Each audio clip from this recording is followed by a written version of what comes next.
Forum. That'd be the best. My name is Arthur Jackson. I'm president of the Humanist community. Just a reminder, we will be having elections in February. And chair of that committee, Frank Friedlander, will make an announcement on that later when we get to announcements. On with my introduction. The Humanist community is a chapter of the American Humanist Association, and humanism is a reality-based philosophy of life that affirms our ability and responsibility to lead ethical lives of personal fulfillment that aspire to the greater good of humanity. And if those words resonate in your heart and you would like to support that way of thinking and you aren't currently a member of the Humanist community, I invite you to join. We have membership forms and I can help with any questions. Are there any visitors here, any persons here for the first time who would be willing to introduce themselves, tell us why they came?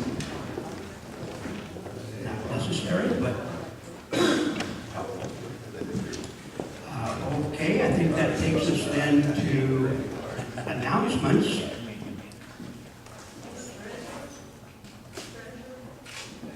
That's our first announcement. Yes. Okay, we will begin with the announcement about the status of our treasurer. Oh, you're showing me the man with his hand in the hair? I see his hand and I will call on him at the appropriate time. But now, Hilton Brown, our treasurer, is going to tell us how we are financially. You said the status of the treasurer. You mean the status of the finances? I can give a lecture on either side. Hey, I have to make an announcement about poinsettias, and I couldn't even remember what the word was. So don't get into my brain and find out there's nothing there. It'll be sad for all of us. Good morning. We had, I'd say this week was not what it should have been. But where we stand at the moment is that we have $63,800 we have collected this year out of our goal of $70,500. So we're about $1,800 ahead of the game right now. We got like 2 months to go. So we're doing all right, but not as well as I'd like to be doing. For the year that's passed, this is hard for me to believe every time I calculate the number, but 89%, 89.9% of the 89% of the year 2007 is gone. We are almost in. So whatever your goals are for this year, we got to get cracking on it. We're almost there. The goal is getting them with 90% done. We're ahead by 2.5%. We collected $778 this last week, and we really need 1,073 per week from now to the end of the year to make that goal. So when the basket is passed, put those $50 over the covering up the top and pass along. Or those $1,000 checks that are just cluttering up your checking account, right? Right, okay. Well, that's so much for humanism and invigoration. Yeah. Okay, Jim, I'll let you make your announcement, and then we'll go on to Fred, Frank, Andrea. Hi, I'm looking for a ride to the Thanksgiving party. I'm looking for a ride home after lunch today because I have other plans. And I like this group and I will continue going to it, but I'm also looking for a group that is more sympathetic to capitalist atheists as an addition to this group, not as a substitute. So if anybody knows about any of that stuff, please talk to me at lunch. Andrea?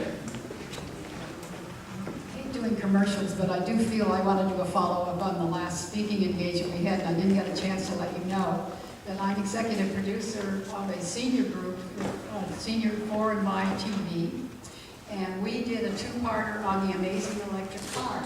And I used some of the information from Sherry's book, so that's how I met her. And there's also a lot of other information in there. So if you'd like a copy, We're a nonprofit organization too. We work with public access, and we're asking $12 for the 2 shows, and this is copyrighted material. So we would love it if you'd like to buy one of these and take a look at it. We think it's pretty good. We're proud of it.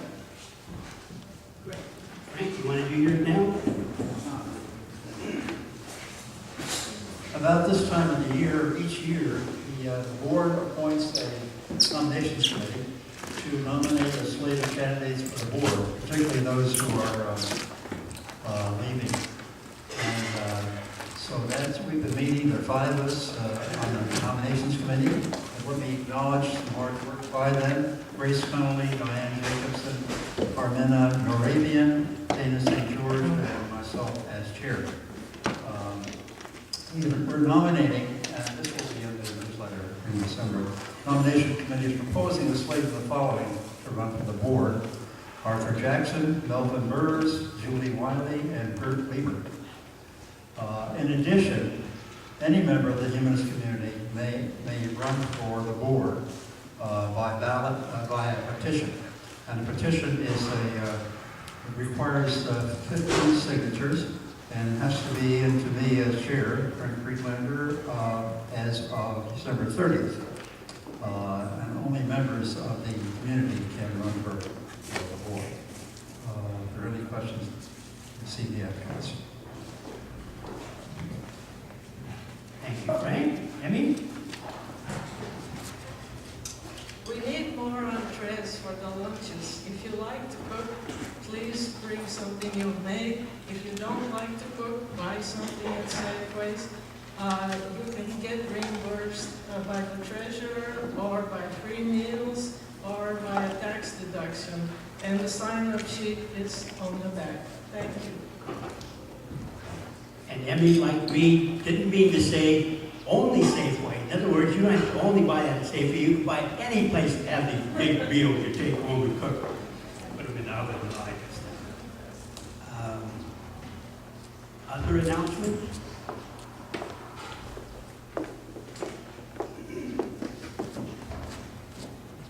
I just want to remind those interested that we'll be meeting at the Social Action Group today, and it'll be at Pete's Coffee here, because no one will meet at Christine, she's not available today. At 1:45. I just want to make an observation that you'll note that there are question cards on your seats today, and will be the question and answer session after our guest's speech. We'll be using the cards. And you might just start now. If you have a question in mind already, go ahead and make sure that you get it written out or printed out. If you don't have a writing instrument, Brian in the back, the tall guy waving his hand with the pens, will be happy to bring you a pen. And I will be picking up cards during the speech, I hope without disturbing anybody. And then if you want to ask 2 or 3 questions, just get 2 or 3 cards. And Armina will be then handling the cards and posing the questions. Just two other quick things.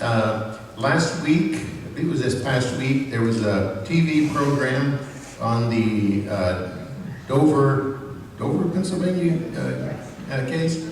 And I made a copy of that. If anyone would like to, didn't see it, or if they did want to see it again, I'd be happy to loan it to you, or I can make additional copies. Also this past week, I was in New York for a meeting, a conference of the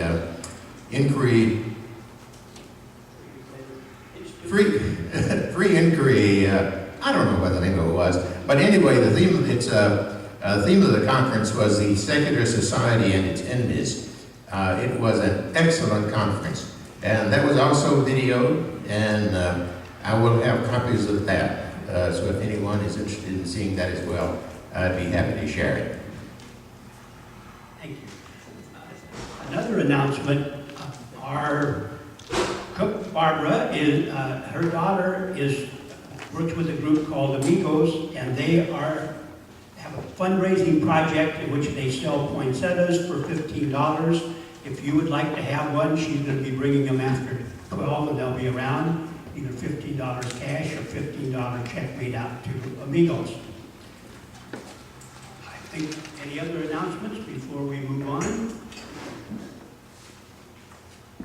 I will just mention that we do have lunch together afterwards. If you're here for the first time, you're invited to be our guest. Otherwise, money permitting, we ask a $7 to $10 contribution.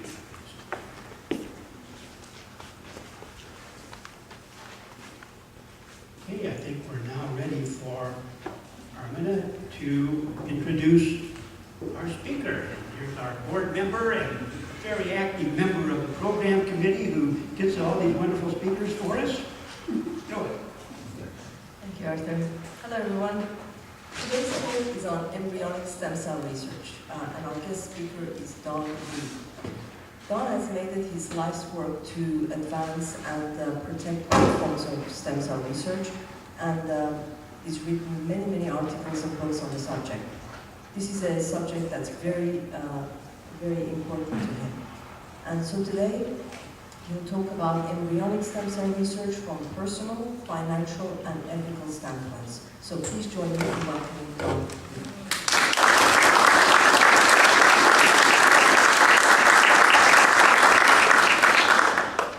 Thank you very much.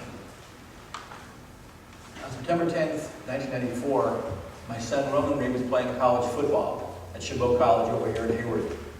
An accident occurred, his neck was broken, he became paralyzed from the shoulders down. At the hospital, they gave us the worst possible news. They said your son will never walk again, never close his fingers, almost certainly never father a child, and he will die young because of stress on his body. Naturally, we could not accept that. We did not accept that. We do not accept that. Unfortunately, we live in a time when perhaps we do not have to accept that ever again. At the hospital, they told us that imagine a wire connecting your brain to your body, and that's been damaged. And the message no longer gets through from the brain to the body. The nerves are damaged.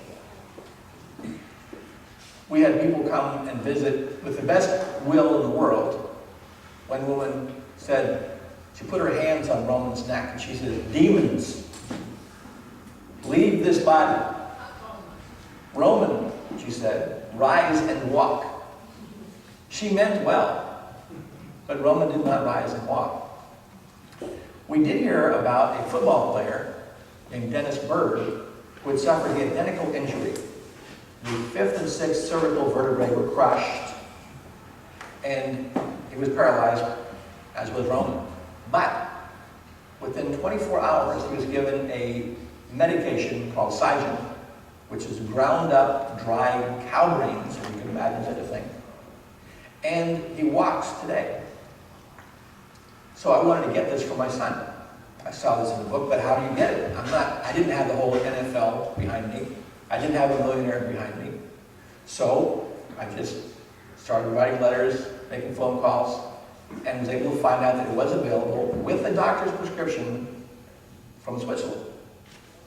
But how do you get a doctor to prescribe something which is experimental? They won't do it. But in about 7 weeks, with endless phone calls and letters, we were able to get the Cygen.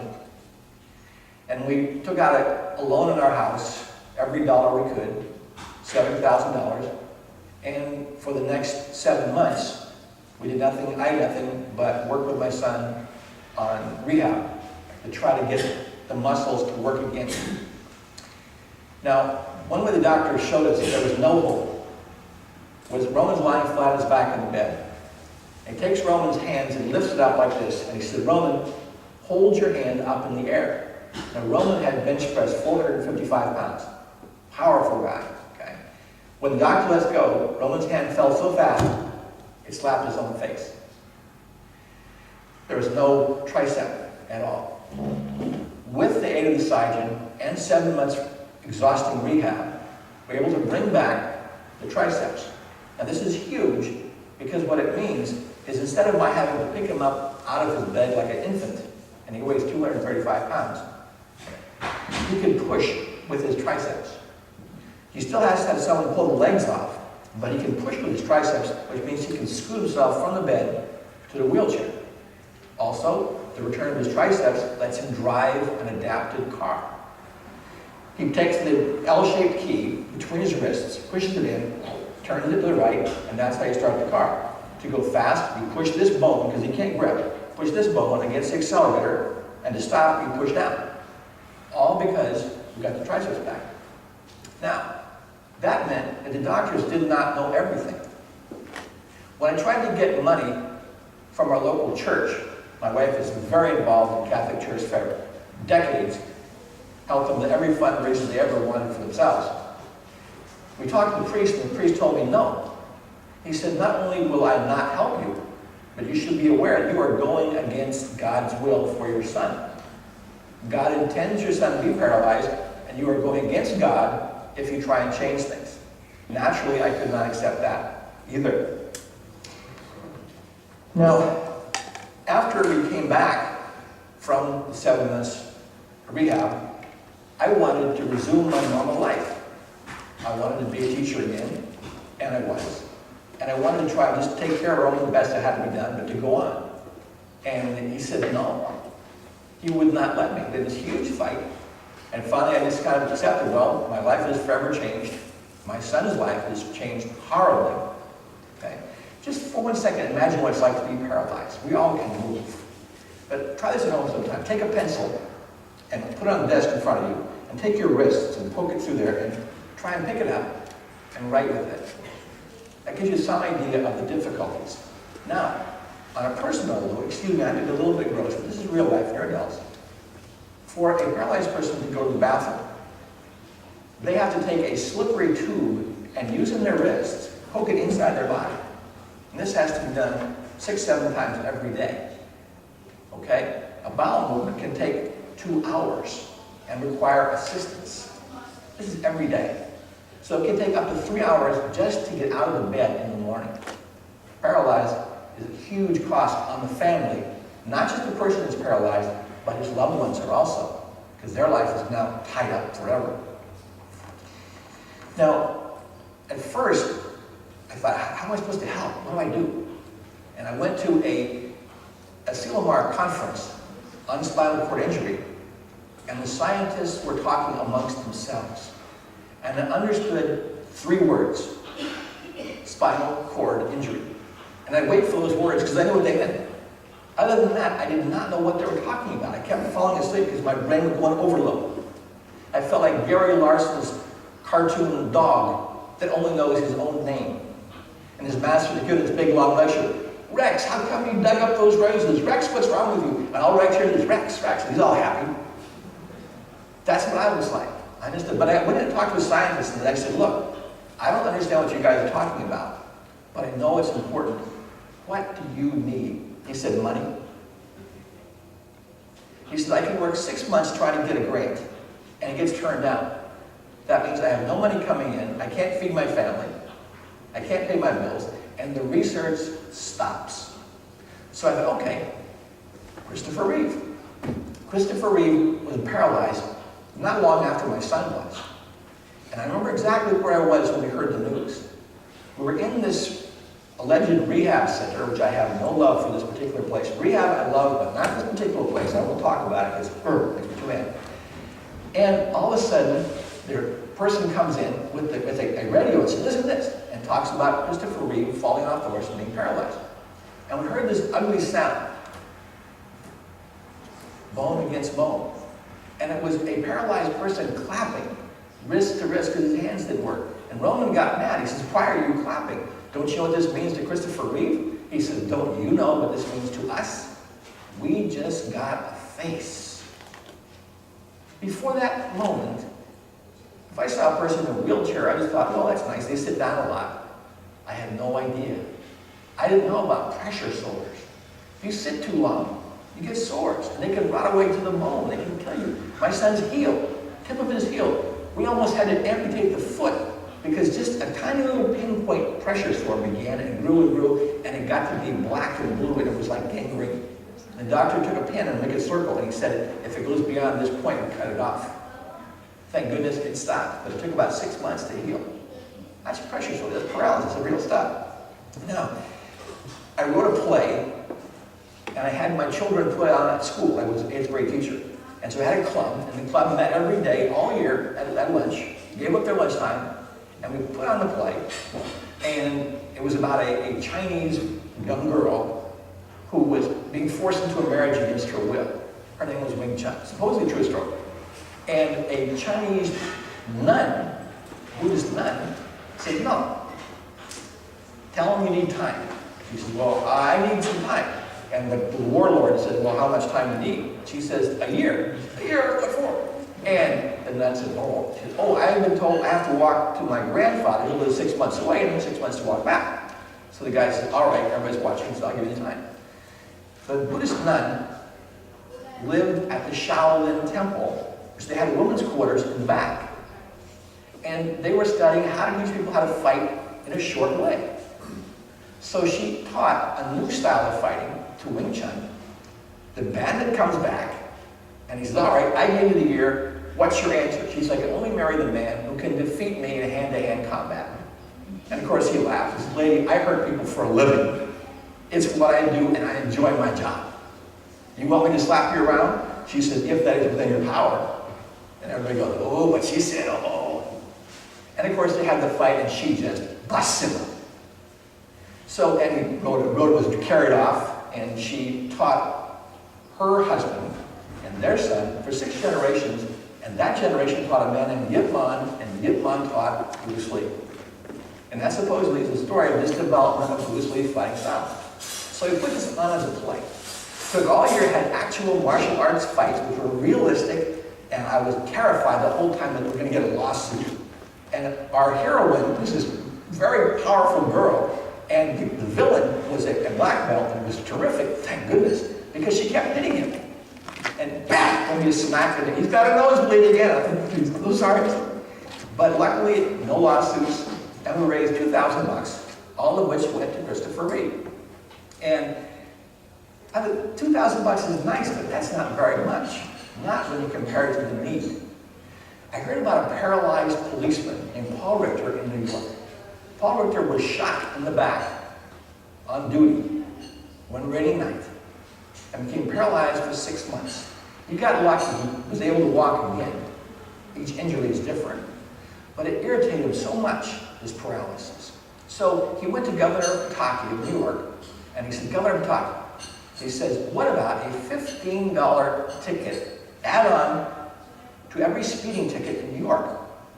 So if there's a speeding ticket, it's $15 more, and that money goes to try and cure paralysis. And Pataki laughs and says, the only way I'll go along with something like that is if you get 100% Democrats, 100% Republicans, which obviously is impossible. Except Paul Richter did it. So there was this fantastic new law. I thought if they can do it, why not California? So I asked everybody, and this is before email made this convenient. It's letters. And finally, John Dutra, son of Ben Fremont, said, I'll do it. I thought, oh, that's good, now it's over. That was the beginning. It took 3 years. 3 years of fight. And finally, it was going to come together, except the American Automobile Association was against it. They said, we don't want you messing with our drivers. They said, these are just the bad drivers, not the good drivers. These are too bad. So we organized letters. And the lobbyists in Sacramento got more letters in that issue than any other issue in their history. She went away for a vacation, and the letters kept piling up. And when she opened her door, the door was hard to open because there were so many letters, her desk had overflowed. So they reversed their position, and they said, well, we'll be neutral. But behind the scenes, I think they still fought. Because when it came time for the final crucial hearing, there were some Republicans that were just so ready to oppose it. But they said, well, we like the idea. We won't go with the tax, but we'll say, all right, we'll not 75 million, which would have raised, but we'll go with 16 million. Wow, 16 million, this is so cool. So there's one more hearing to go, and then came the energy crisis. And everything shut down, and there was no money. And we started over again the next year. And we got $1 million a year. But from that $1 million came unexpected magic. March 1, 2002, I was in the University of California at Irvine in the Roman Reed Laboratory, named after my son. It was opening day. And I got to hold in my hand a rat which had been paralyzed, but which now walked again. Because it was given embryonic stem cells. Remember those nerves from the brain to the body?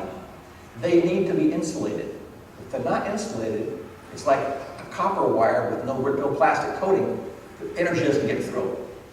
This remyelinated, re-insulated the nerves, and the rats could walk again. Unbelievable stuff. Christopher Reeve called us up on the phone, and he was talking to us in that sweet, familiar, halting voice, and my wife got so excited, she photographed the telephone. It was unbelievable, but it was only $1 million a year. That's not enough. Now, fortunately, and also, we need to have special nerves, not just any kind of nerves. We want nerves that the body will not reject. If you put a heart transplant in, the biggest danger, of course, is the body will reject it. Same thing is true for anything you put in the body. But what if they can be your own nerves? There's a process called somatic cell nuclear transfer, SCNT, sometimes called therapeutic cloning. Not the cloning that make copies of Arnold Schwarzenegger's. Not the cloning like cloning Dolly, making a whole bunch of sheep all the same. No. This is cells, cells, nothing but cells. How it works is this. Take a Q-tip, swab out the inside of my son's cheek, sitting there paralyzed in the wheelchair. That gives you a skin cell. Add that to 1 egg that a woman loses every month. Dish of salt water, shock with electricity, wait 5 to 7 days, take it apart. There's your stem cells, and they cannot be rejected by the body because they are of the patient, by the patient, for the patient. As Lincoln never said, but should have. That's somatic cell nuclear transfer. So that had to become legal in California. Senator Deborah Ortiz, her mother died of ovarian cancer. And while she was dying, Deborah Ortiz was trying very hard to find a cure, and she couldn't, and her mom died. But she said, I'm not going to allow this to happen without a fight for everybody else. So she passed 3 bills which made that legal in California, and I was her right-hand person on that. I worked with her a lot, okay? I remember we were standing on a wonderful day when Governor Gray Davis signed the last of the 3 bills into order and said some nice things about me and some nice things about her, but there was no money. No money. I remember the only money there was $35,000 for a supervisory committee. And we couldn't get that. We couldn't get that. We had this huge knockdown, drag-out fight to get a lousy $35,000. That's nothing in government terms. We couldn't get it. So, one day, a family in Southern California, and one of them is Jerry Zucker, and Jerry and Janet Zucker. Now, you've probably seen the movie Ghost or Airplane, okay? These are movies made by Jerry Zucker. Now, his wife is so fierce, and their child has type 1 diabetes. Now, you know what type 1 diabetes is. This is it's the #1 cause of adult blindness. It's the #1 cause of adult amputation of limbs. It's a horrible thing. It's not just take a couple shots once in a while. This is a terrible risk thing. So Janet would say to her husband, Jerry, do something. He says, I'm trying. He says, do something now. He says, all right. They went to a person who lives not far from here. His office is like about half a mile. It's on California Street. It's Bob Klein. And they said, Bob Klein said, we know you raised $1 billion for diabetes research. We want you to raise $1 billion for stem cell research, which will be for everybody. Not just diabetes, not just spinal cord injury, but cancer, Alzheimer's, you name it. Just incredible. Any disease that has to do with cellular damage, whether it needs cellular replacement, that's what stem cells is all about. And Bob Klein listened and he said, no. He said, no, not too much. He said, no, not enough. It's got to be $3 billion. That's the least. When I heard about this, of course, I had to be part of this incredible thing, $3 billion. That's serious money. So I zipped out to Palo Alto, and I'm sitting across from Bob Klein, and I'm talking to him about why he has to let me be part of this tremendous adventure, and suddenly telephone rings. And he picks up, he says, "Excuse me, I have to take this, it's my son." And he said, okay, tell me what symptoms are. Okay, do this. Call Dr. So-and-so, get back to me. You'll be fine. And I realized this is a father fighting for his son. But when his son gets better, millions will get better. That's about cloning. Now, the first day on the job, trying to pass the Proposition 71, $3 billion, in a state in an economic not too good time, against the wishes of the religious right, huge odds against us. First day, I went home with a water blister on my thumb because I took a razor blade and cardboard boxes and I would cut them up and make squares, and each square was a backing for a signature pad.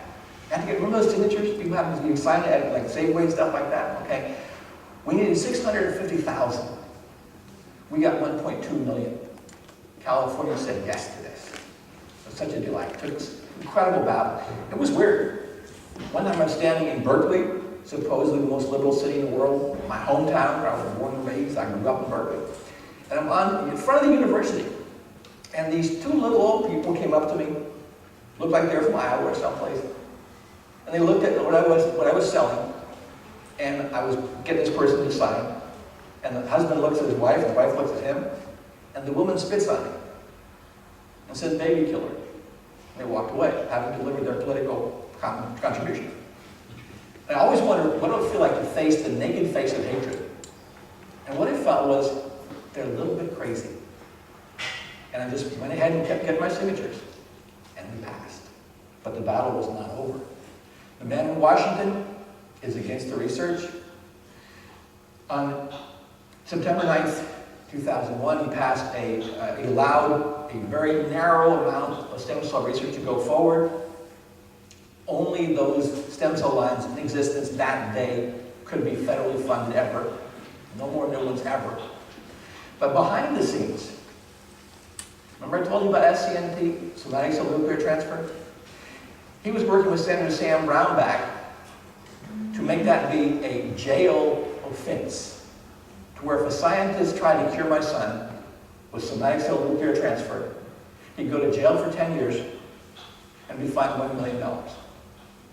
This was shoved through the House of Representatives without a single public hearing. Fortunately, we heard about it when it got to the Senate, and the patients' rights community was now organized, and we fought it, and we defeated it again and again and again.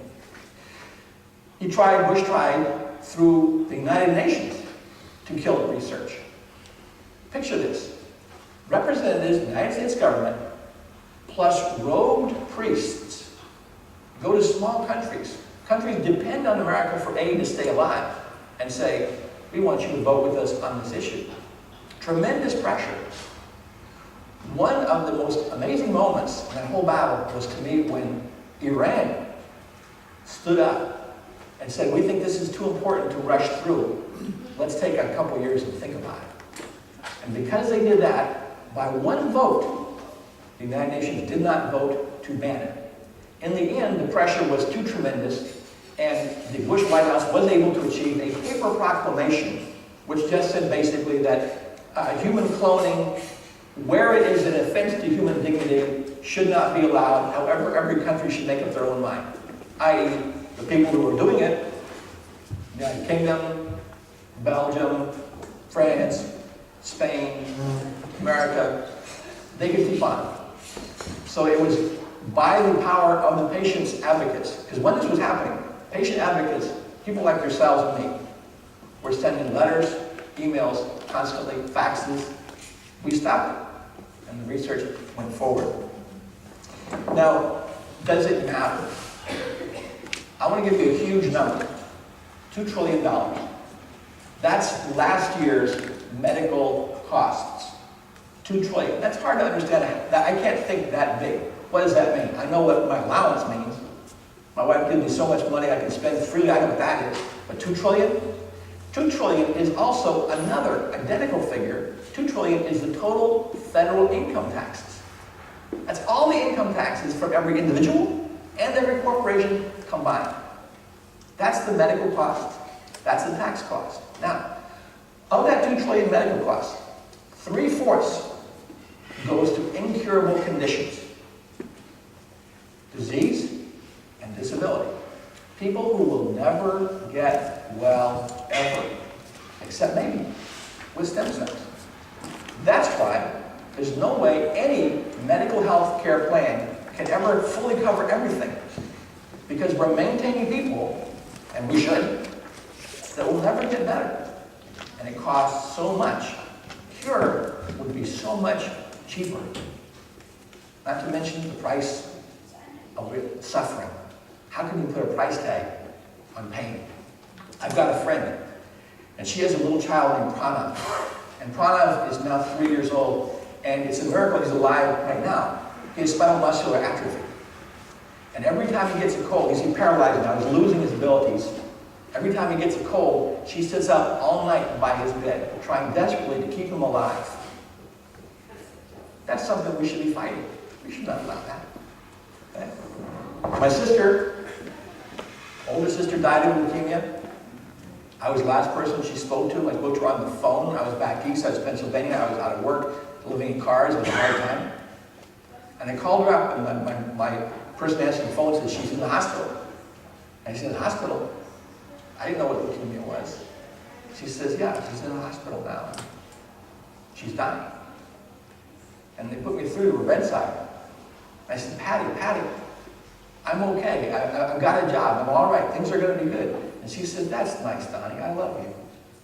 And then she died. And she was 34 years old. And she was in the computer age at the beginning, when it was still these big cardboard things you put in the big machines that were big as houses. She saw that was going to be huge. And she died. Her life was stolen. I hate that. My mother died age 52, cancer. My younger sister now, double mastectomy, cancer. With the aid of adult stem cells, which are nice, and I don't think they're as good as embryonic, but they're something, they were able to take her from the edge of death, and now she's able to live not a normal life. She has to be so careful people's cold like that, but she's alive. So there's power there. Now, there are problems ahead. I work with any state that wants to fight for the research or against the prohibition of the research. I just had a huge battle with New Jersey. We lost. New Jersey won $450 million worth of stem cell research. And I worked with them 2 months on the phone, so I was 9-10 times talking to this one person every day, trying to figure out what do you need, how can you help, how can you help. But California had Bob Klein. Bob Klein put $3.1 million of his own money in there, and he gathered up an additional $27 million. So we had a $30 million budget. We can fight against the religious opposition. They didn't have that in New Jersey. New Jersey's Catholic Church, no offense to those who are Catholic, my family is, New Jersey's Catholic Church worked all year to defeat that bill. They did stuff like pass out plastic fetuses to children and say this is what is being experimented on. They, in another state, Michigan, which I happen to know about Michigan also, because they're fighting the thing, 500,000 CDs saying the Catholic Church's opposition to research were mailed out to families in Michigan. This is tremendous power, and it's not recorded. People say, well, look, you guys got all this money and the opposition has nothing. Opposition has the Catholic Church. Catholic Church could put, every Sunday, they could talk to people about their side. They could send out information, and they do. They're so ready. Every state in the union that faces a fight for stem cell research also faces a fight with the Catholic Church. And it's so bad now that they're talking about excommunicating stem cell research supporters. Now, to a Catholic, that's huge. To be sent to hell for supporting the research, it's very hard. But let me tell you something wonderful. They had what they call a values voters convention. This was put on by the Family Research Council, which is the most conservative religious organization in America. It's the #1 backer of the Republican Party, the conservative wing. And they did a poll of 5,775 really, really right-wing religious people. And they said, what are your top 10 issues? Now, the #1 issue, at 41.2%, was abortion. They're 100% opposed to that, no questions asked. They don't have to stop and think. Now, they're all along the point that the opposition makes, they're saying that stem cell research kills babies. It's a lie, but that's their opinion. They say it doesn't. It sells cells, nothing but cells. But they say that. Now, the question is, do they believe it themselves? If they do, number 2, right below abortion, should be embryonic stem cell research. But it wasn't. The next one was same-sex marriage, and the next one was, I forget what the other was, on and on and on and on and on. Nothing about Iraq, nothing about hunger, nothing about disease. All these things that they were mad about. And way down at the bottom, below the part where no opinion, 0.5% were concerned about embryonic stem cell research. So the leadership still buys their argument, but the membership does not. In California, when Prop 71 passed, we got a breakdown of who voted for it, who said yes. And astonishingly, we won in every single category, including the evangelicals, 52%. This is huge, and it will change everybody's life. We expect opposition every step of the way. This is how it always has been. For instance, remember that the line in the Bible where it says, women now shall give birth to their children in pain? That was used as a reason not to allow anesthetic in childbirth. They burned a woman to death because she asked for anesthesia in childbirth in Scotland. This finally stopped when the Queen of England, I forget which one, Queen Elizabeth I think, but I'm not positive. She had 9 children, whichever one had 9 children. And the first 7 she had regular, and the last 2 she said, heck with this noise, I don't want any more pain, give me some stuff. And that opened it up. The church was also against x-rays. You know why? They're against x-rays because they might be used to see through women's clothing. So they opposed that. All right? It's just vaccination. They were against the cloning of viruses. Okay? For DNA. They were against that. Very much against that. Plain God, it's never going to work. And finally, it didn't actually pass, but a prohibition didn't happen against it. And people say, well, it'll take 50 years before anything good will ever come from it. The next year, artificial insulin, which keeps Bob Klein's son alive, and anybody that you know that has type 1 diabetes, that's it. That came from a form of cloning. You know, right now in Colorado is trying to redefine life itself, saying that life begins at the conception of egg and sperm, and that is entitlement to full citizenship benefits, including due process of law. Now, if this happens, not only will most forms of birth control be criminal offenses, but also it would shut down all forms of embryonic stem cell research. It would shut us down. So that has to be fought. And it will be fought. But you know, whenever I think about why the importance of embryonic stem cell research, I always come back to the person that first captured American imagination by soaring across the sky, Christopher Reeve. We met him once, talked on the phone once, and met him in person one time. And I don't know how your kids obey you. Maybe you snap your fingers and they come running. Yes, ma'am, yes, sir, what do you want? My son's not quite exactly like that. If I say, son, I need you right now, he'll say, well, let me think about it. But we're at a big fundraiser for Christopher Reeve, and Christopher Reeve said something, and I couldn't understand it, and Dana, his wife, translated it. He said he wants to talk to Roman. And I went zipping through, and I said, Roman, Christopher wants to talk to you. And Roman pushed the button on his power chair which says, charge, and went ramming through the crowd and talked to Christopher Reeve. And I thought, how could Christopher Reeve possibly speak? Because he's so weak, so pale, so thin, and so almost dead. But somehow, when the floodlights focused in, he brought his strength in from somewhere, and he spoke from his heart and moved everybody. The last week of his life, he did 3 wonderful things. He did 2 videos, one in support of stem cell research, the other in support of somatic cell nuclear transfer. And he went to watch his son play soccer. And they said he enjoyed himself hugely. And he had his favorite meal. But he had a pressure sore. And the pressure sore reacted to his body and gave him a heart attack, and he died. And Fox News that well-known, even-minded, fair organization, interviewed me that night. And they asked me, believe it or not, this is what they said, wasn't it really a good thing for the cause that Christopher Reeve had died? Because it would rally the troops. They asked me this question 3 times, and I gave me the same answer every time. I said, our champion has fallen, but the flame of his faith still lights our way, because humanity will pick up the torch. Thank you.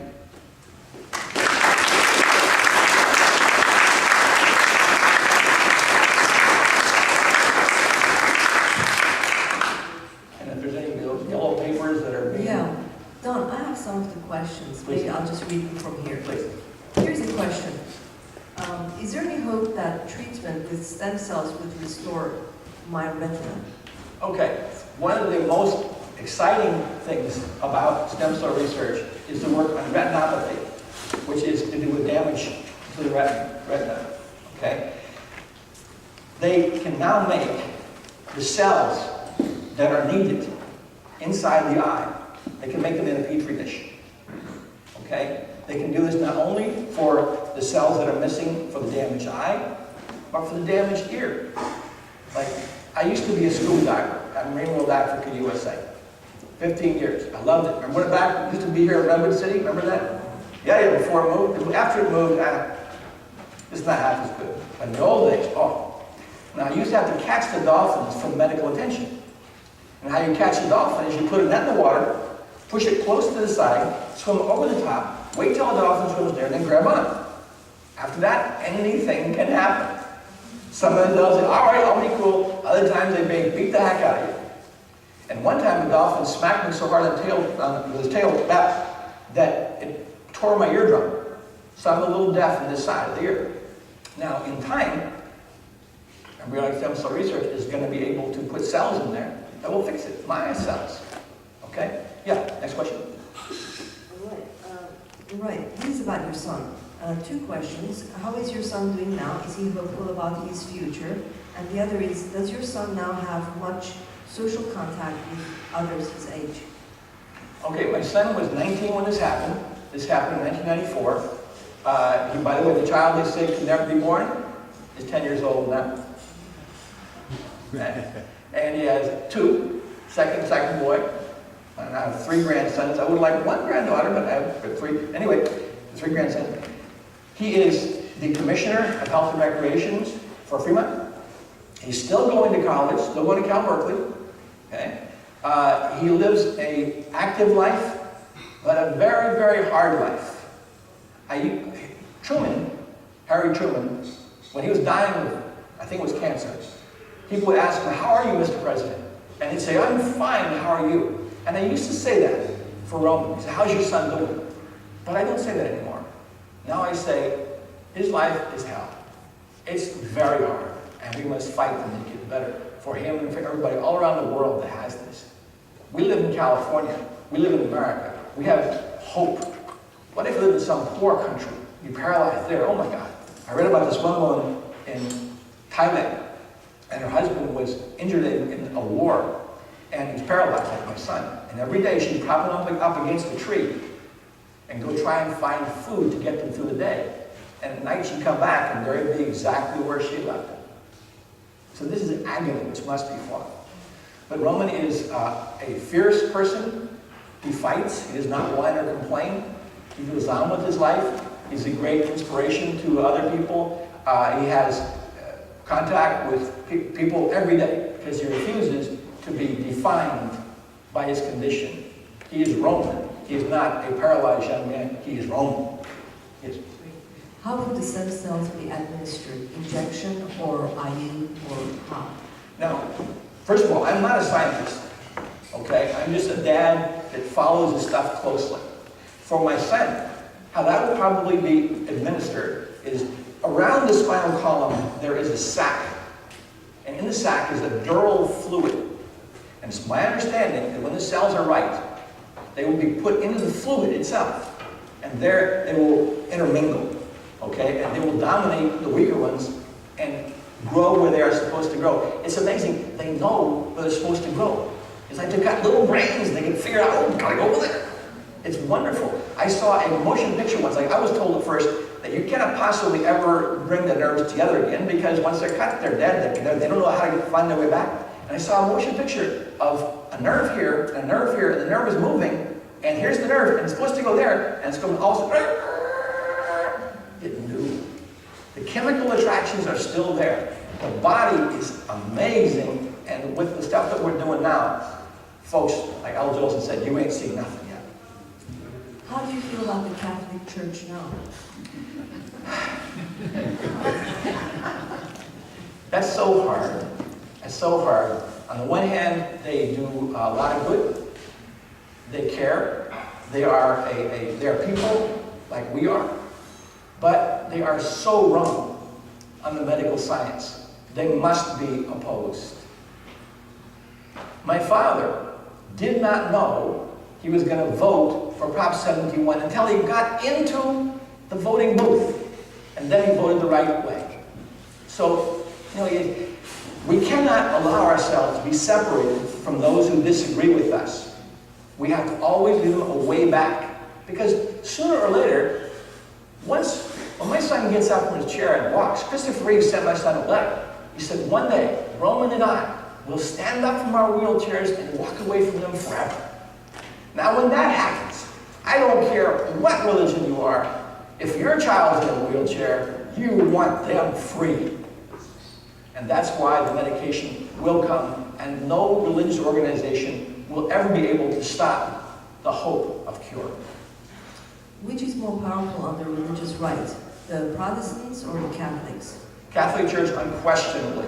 They are the largest property owners in the world. They operate without being taxed. The anti-research movements are run within churches, inside the actual churches. When they put out these bulletins and they pass them out to passersby on the street, they say, which church do you go to? We'll hook you up there. Now, this is, the Catholic Church is systematically attacking the research. Now, the right-wing, some of the, I hate to name names, but some of the Baptist Church is a problem, okay? By the way, my opinion, I've heard, I'm not positive about this, but I think this is correct. I've heard the reason that the Southern Baptists split off from Northern Baptists because the Southern Baptists approved of slavery.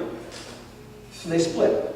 So no religion, I was raised Baptist and Presbyterian, and my family's Catholic. Nobody, no individual and no faith is 100% right, okay? I believe in embryonic stem cell research. Your great friend of the science, Dr. Wise Young, believes in adult stem cell research. Who's right? I don't know, but I want everybody to work together and find cures. Yeah. How does humanism use stem cell research to advance ethical behavior in stem cell research? I could only say that that is for you. I was looking at your wonderful thing here to be able to laugh at ourselves. I thought that was so, if humanity could do that, that would be so wonderful, because it would free us up to listen to other things that are just different from ourselves. I think that's wonderful. As a humanist person, I subscribe to many of your tenets, although I'm not a member of your group.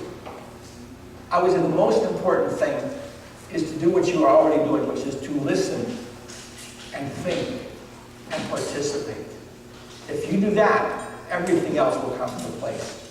I would strongly urge you to follow the stem cell issue.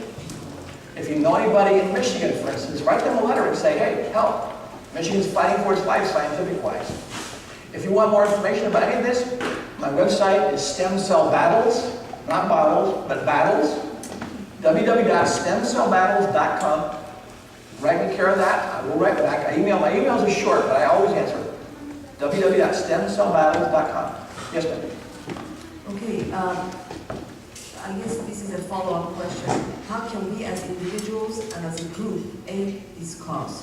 One thing I would suggest is that you ask any charities that you support, do you support embryonic stem cell research? When people call me at night, they say, we represent the Injured Goldfish Society. I say, that's nice. Do you support embryonic stem cell research? Usually they say, what? We're supposed to ask you questions.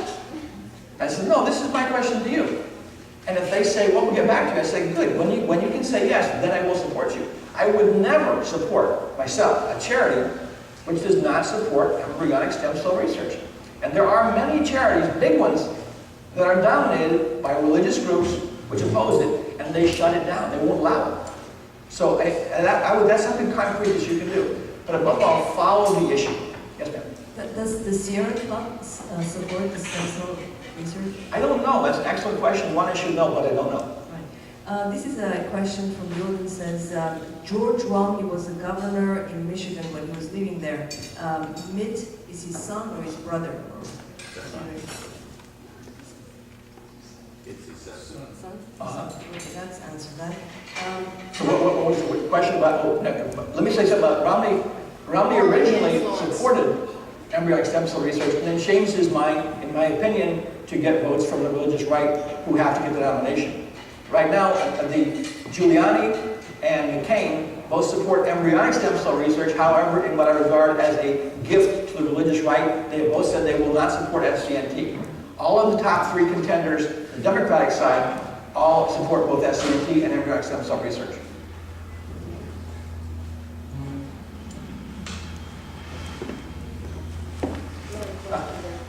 Got one more here. Please.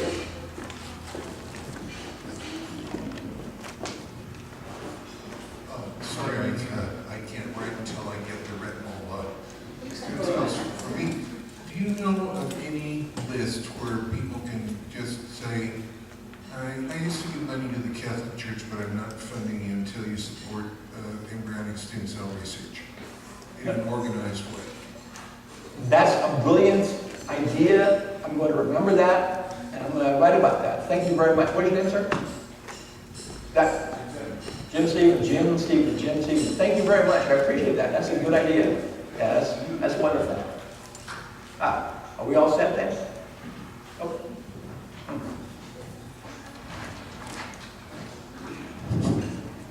Well, a little overwhelmed here. I think that was such a fantastic talk, and I'm really glad you came and shared with us, and I hope that we can keep connected, and I'm sure everybody in this room is in favor of stem cell research for all the reasons you gave. Thank you.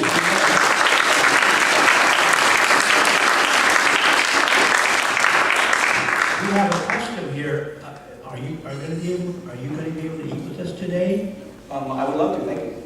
We have a custom that if our speaker desires, they are allowed to be first in line so that they get the food before everybody starts trying to pry out those last questions. This is a fine custom.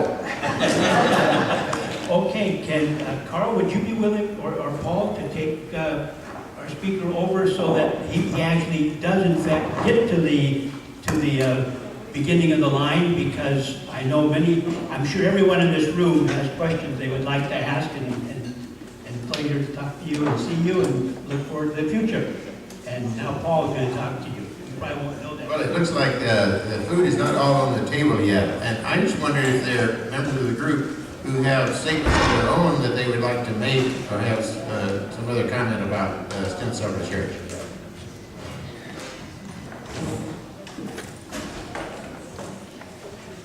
Can a new president overturn all this by an executive order? Because I think Bush had a gag rule on the executive order. I don't know whether he made stem cell an executive order. That was a law.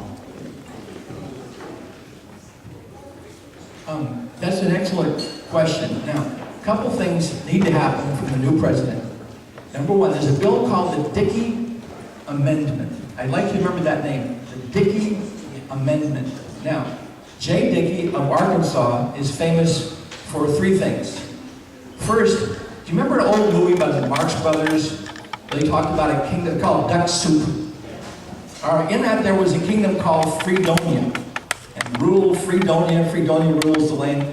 And J. Dickey was asked, what did he think about the revolution in Freedonia?